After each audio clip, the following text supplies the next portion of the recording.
नमस्कार दोस्तों, मैं आपका आदित्य। मेरे यूट्यूब चैनल पे आपका स्वागत है।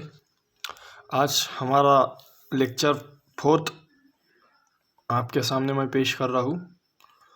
तो 2-3 दिनों के बाद से वीडियो नहीं बना सका, क्योंकि कुछ काम की वजह से वीडियो नहीं बना सका। और जो आप थंबनेल पर वीडियो देख रहे हैं, जो नए व्यूवर्स हैं उनको हैरान होने की कोई बात नहीं। जो थंबनेल पर दिखेगा वही अंदर कंटेंट में भी होगा।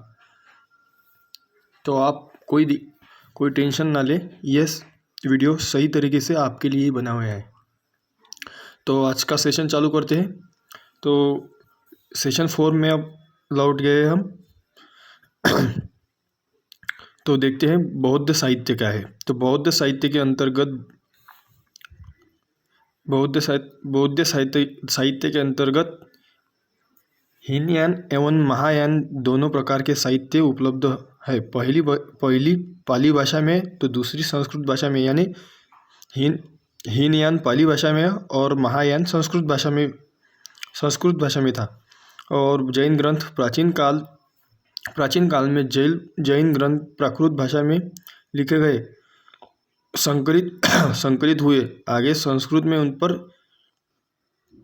टीकाएं भी लिखी गई। गैर धार्मिक साहित्य, इसमें अनेक ग्रंथ आते हैं, यथा विशाखदत्त का मुद्रा राक्षस, कालिदास की रचनाएं, कौटिल्य का अर्थशास्त्र, सोमदेव का कथा सरित सागर आदि। ये गैर धार्मिक साहित्य है। विदेशी साहित्य जो कि अल-बरूनी ने लिखे थे, अरब विद्वानों ने लिखे थे, वही आरंभिक साहित्य यूनानी रोमन साहित्य के रूप में दिखता है। आगे चीनी यात्रियों का आगमन हुआ, फिर प्रचुर मात्रा में चीनी साहित्य उपलब्ध हो गया। और फिर 9वीं सदी, 10वीं और 11वीं सदी में सुलेमान अल-मसूदी, अल-बरूनी जैसे अरबी लेखकों का आगमन हुआ। उन्होंने भी अपनी भाषा का विवरण छोड़ा। तो नेक्स्ट वन, प्राचीन काल के अध्ययन में साहित्यिक सामग्रियाँ से हमें किस प्रकार से सहायता प्रदान करती है। किसी युग के विषय में व्यापक सूचना हमें साहित्यिक ग्रंथों से ही प्राप्त होती है। वो गतिविधियाँ सामाजिक संरचना एवं संबंध, विचारधारा, कला एवं साहित्य के विषय में विस्तार की सूचना प्रदान करता है। साहित्यिक स्रोत जो थे, साहित्यिक ग्रंथ, उनके सहयोग से ही राजनीति प्रशासन की इंफॉर्मेशन हमें मिलती है। तो ये बहुत इम्पोर्टेंट हो जाता है कि साहित्यिक सामग्रियाँ किस प्रकार थी, इसकी सहायता हमें कैसे मिली। परंतु अध्ययन के स्रोत के रूप में प्राचीन काल के साहित्यिक ग्रंथों में अपनी सीमाएं भी है। जो इस प्रकार है, साहित्यिक ग्रंथों में कुछ सीमाएं भी थी। तो सीमाएं, नंबर 1, इन ग्रंथों की प्रामाणिकता की समस्या, अर्थात वह ज्ञात करना कठिन है कि किसका कौन सा अंश है, कब लिखा गया। यानी इसमें थोड़ी दिक्कत की बात ये आती है कि कौन सा ग्रंथ है और किसने लिखा, इसकी कोई इन्फॉर्मेशन नहीं है। अनेक ग्रंथों पर लेखकों का नाम नहीं लिखा होने के कारण समस्या स्थापित हो गई, क्योंकि यह अनुमान करना कठिन हो जाता है कि संबंधित लेखक का उद्देश्य उस रचना के पीछे क्या था। ऐसे भी ग्रंथ मिले जिन पर कोई नाम नहीं, कुछ क्या लिखा, कौन सी साल में, कौन सी सदी में लिखा, कुछ भी इन्फॉर्मेशन नहीं होने के बावजूद इसमें कौन सी रचना का उद्देश्य है, ये समझने में बहुत कठिन जाता है। अनेक ग्रंथों का स्थान निर्धारण भी कठिन हो जाता है, अर्थात वो कश्मीर में लिखा गया अथवा उज्जैन में। इस कारण उसके द्वारा प्रदत्त सूचनाओं में भ्रम की स्थिति बनी रहती है। इस ग्रंथ का कोई अनुमान नहीं रहता, यानी जम्मू कश्मीर लिखा गया है कि उज्जैन में लिखा गया है, इसकी सूचना प्राप्त नहीं होती। इसकी वजह से उसका अनुमान लगाना बहुत कठिन हो जाता है। फिर धार्मिक ग्रंथों का धार्मिक पूर्वाग्रह से बचना भी कठिन है। इसका उद्देश्य किसी पंथ विशेष का प्रसार करना हेतु, इसलिए वास्तविकता को तोड़ा मरोड़ा जाता है। उसी प्रकार अगर विदेशी साहित्य का कुछ योगदान है तो उसकी कुछ अपनी सीमाएं भी है। विदेशी साहित्य का योगदान यह है कि कुछ विदेशी लेखकों ने ऐसे काल पर भी लिखा है जिस पर विदेशी लेखक विशेष काम नहीं कर सके, यानी बड़ा चढ़ाकर हमने अपने योगदान को दिखाया, जिस पर वो जिस काल को उसने देखा भी नहीं, उस पर काम भी नहीं किया, उस पर भी बड़ा चढ़ा के काम किया। इसके अतिरिक्त एक विदेशी लेखक सामान्यतः उस पूर्वाग्रह से मुक्त होता है जिसे देशी लेखक ग्रस्त होते हैं। परंतु विदेशी विवरण की सबसे बड़ी सीमा यह है कि सामान्यतः विदेशी लेखक भारत की परिस्थितियों से परिचित नहीं होते, इसलिए वे भारतीय समाज के विषय में कुछ अनोखा विवरण दे देते। ऐसा उदाहरण हमें मेगस्थिस और अल-बरूनी की दोनों विवरण में पाते हैं। जो विदेशी विद्वान थे उनको भारत की इन्फॉर्मेशन न होने के कारण उनके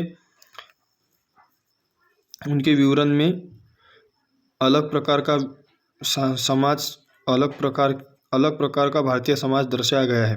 प्राचीन भारत की साहित्यिक सामग्रियों पर सबसे बड़ा प्रहार यह है कि कुछ पश्चिमी लेखकों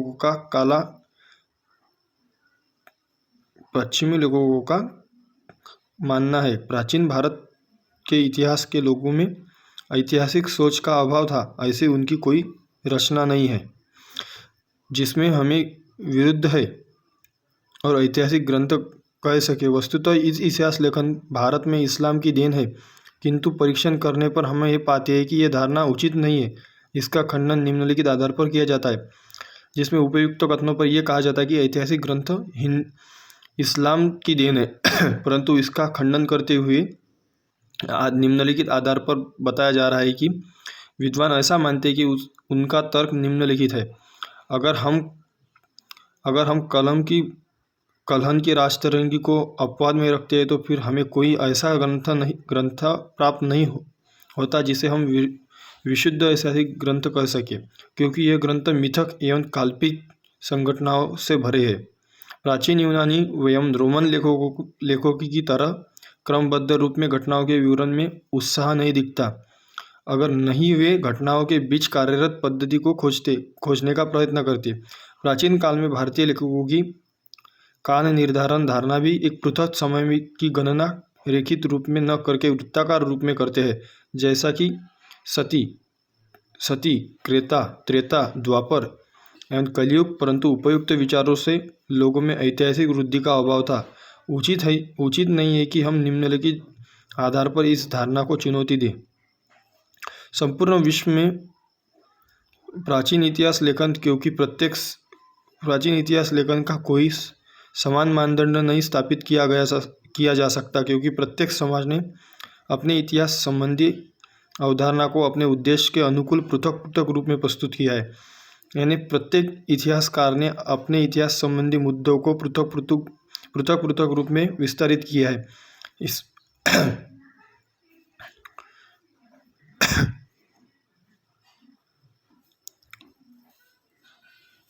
तथा प्राचीन भारतीय लेखकों के इतिहास संबंधी अवधारणा का प्रयत्न है तो हमें यह ज्ञात होता है कि उनका आदर्श महाभारत नामक कृति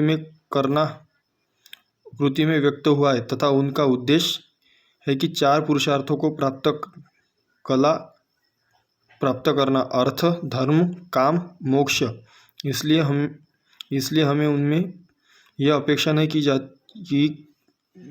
करनी चाहिए कि प्राचीन यूनानी और रोमन विद्वानों की तरह घटनाओं के कार्य कारण संबंध खोजने का प्रयत्न कर सके। यानी उन पर भारतीय समाज के लेखकों की ये अवधारणा रही है कि उनका आदर्श महाभारत की कृति में व्यक्त हुआ है, जो महाभारत का साहित्य है।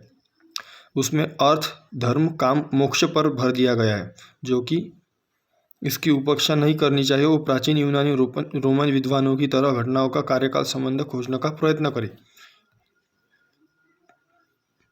तो आज का लेक्चर छोटा सा था, क्योंकि मैंने एक ही सेशन और एक ही लेक्चर लाया था, तो थोड़ा इम्पोर्टेंट था। इसकी वजह से मैंने एक ही 10-15 मिनट के वीडियो में आपको बता दिया। और थोड़ा सा कठिन भी है, क्योंकि ज़्यादा ग्रंथों के साहित्य के नाम आपको रखने हैं, आपको याद आने चाहिए। इसकी वजह से विदेशी साहित्य क्या है, गैर धार्मिक साहित्य क्या है, जैन ग्रंथ का साहित्य क्या है और बौद्ध धर्म का साहित्य क्या है, इसकी जान पहचान आपको हो सके। इसकी वजह से मैंने छोटा वीडियो रखा। और आप इस वीडियो को कैसे देखते हैं ये आप पर निर्भर करता है, क्योंकि दोस्तों मैं आपको एक सजेशन देना चाहूँगा कि ये वीडियो एक बार ना देख के 2-3 बार देखिए, क्योंकि इससे आपको आपकी समझ डेवलप हो सकती है। एक बार में आप भूल जाएंगे। इसकी वजह से थोड़ा निरंतर प्रयास करें और रिवीजन करते रहे, आपको ये समझते जाता शीशे की तरह साफ हो जाते जाएगा, आप लेक्चर वाइज देखे जाएंगे। तो आपको ये वीडियो कैसा लगा वो मुझे बताने में ना भूलें, और कुछ डाउट है तो कमेंट सेक्शन में भेज दीजिए, और वीडियो पसंद आए तो मेरे चैनल को सब्सक्राइब कीजिए। धन्यवाद।